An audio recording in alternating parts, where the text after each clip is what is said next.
চলুন আজ আমরা একটু দেখে নিই বাংলাদেশের নির্বাচন পরবর্তী পরিস্থিতিটা ঠিক কেমন হতে চলেছে এবং সামনে কি ঘটবে। বাংলাদেশে জাতীয় সংসদ নির্বাচনের ভোট গ্রহণ তো শেষ হলো।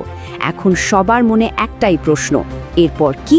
তাহলে চলুন ভোট গণনা থেকে শুরু করে একেবারে নতুন সরকার গঠন পর্যন্ত পুরো ব্যাপারটা ধাপে ধাপে জেনে নেওয়া যাক। 12ই ফেব্রুয়ারি 2026 বিকেল ঠিক 4:30 সারা বাংলাদেশে ভোট কেন্দ্রগুলো বন্ধ হয়ে গেল। আর ঠিক তখন থেকেই শুরু হলো ফলাফলের জন্য সেই অধীর অপেক্ষা। আচ্ছা, তাহলে প্রথম যে প্রশ্নটা সবার মাথায় ঘুরছে সেটা হলো আনুষ্ঠানিক ফলাফলটা আমরা কবে নাগাদ পাচ্ছি।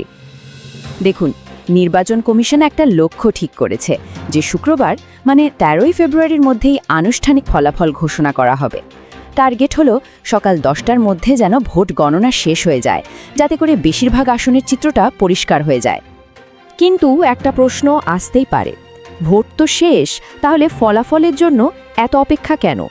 আসলে এবারের গণনা প্রক্রিয়াটা আগের বারের চেয়ে একটু আলাদা, কিছুটা জটিলও বলা চলে। তাই হয়তো চূড়ান্ত ফল পেতে একটু সময় লাগতে পারে। কারণটা হলো এবার কর্মকর্তাদের কিন্তু তিনটা ভিন্ন ধরনের ব্যালট গুনতে হচ্ছে। মানে সংসদীয় ভোট তো আছেই, সাথে আছে গণভোট আর পোস্টাল ভোটও।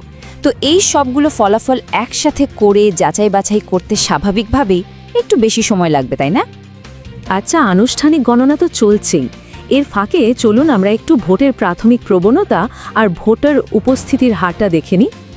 নির্বাচনের আগের জরিপগুলো কিন্তু বেশ ইন্টারেস্টিং ছিল। বিভিন্ন বিশ্লেষণে যেমনটা বলা হচ্ছিল, তারেক রহমানের নেতৃত্বে বিএনপি 208 থেকে 220টার মতো আসন পেয়ে এগিয়ে থাকতে পারে। তবে হ্যাঁ, অন্য প্রধান দলগুলোর অবস্থান নিয়েও কিন্তু নানা জল্পনা-কল্পনা চলছিল। এবার ভোটার উপস্থিতির যে খবর পাওয়া গেছে সেটাকে মাঝারি থেকে কমই বলা হচ্ছে। বিশেষ করে সকালের দিকে হারটা কিন্তু বেশ ধীরে ধীরে বাড়ছিল। তবে হ্যাঁ, দুপুর 12টা বাজতে না বাজতে দেশের প্রায় 1/3 মানে 33% নিবন্ধিত ভোটারের ভোট দেওয়া হয়ে গিয়েছিল। সংখ্যাটা প্রায় 1,27,00,000-এর কাছাকাছি।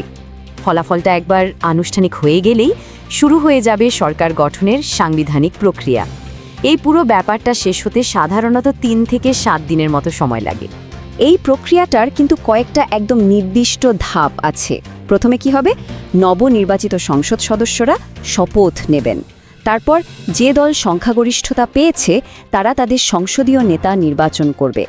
আর সবশেষে রাষ্ট্রপতি সেই নেতাকে আনুষ্ঠানিকভাবে সরকার গঠনের জন্য আমন্ত্রণ জানাবেন। খুবই গোছানো একটা প্রক্রিয়া।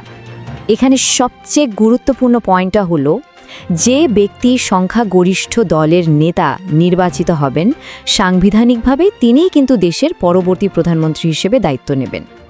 আর এই সবগুলো ধাপ মিলেই আমরা এগোচ্ছি চূড়ান্ত পর্বের দিকে, ক্ষমতার আনুষ্ঠানিক হস্তান্তর। এই টাইমলাইনটা দেখলে পুরো ব্যাপারটা আরও পরিষ্কার হয়ে যাবে। দেখুন কি দারুণভাবে আর কত দ্রুত সবকিছু হওয়ার কথা। মানে অন্তর্বর্তীকালীন সরকার মাত্র 1 সপ্তাহেরও কম সময়ের মধ্যে নবনির্বাচিত সরকারের হাতে ক্ষমতা তুলে দেবে। এটা কিন্তু খুবই মসৃণ একটা ক্ষমতা হস্তান্তরের ইঙ্গিত দিচ্ছে। ক্ষমতা হস্তান্তরের এই ধাপগুলো তো সাংবিধানিকভাবে একদম পরিষ্কার, কিন্তু আসল খেলাটা শুরু হবে নতুন সরকার দায়িত্ব নেওয়ার ঠিক পর মুহূর্ত থেকে। দেশের অর্থনীতি, আন্তর্জাতিক সম্পর্ক আর ভেতরের স্থিতিশীলতা, এই বড় বড় চ্যালেঞ্জগুলোই হবে তাদের জন্য প্রথম পরীক্ষা। এখন দেখার বিষয় হলো নতুন সরকার এই চ্যালেঞ্জগুলো কিভাবে মোকাবেলা করে।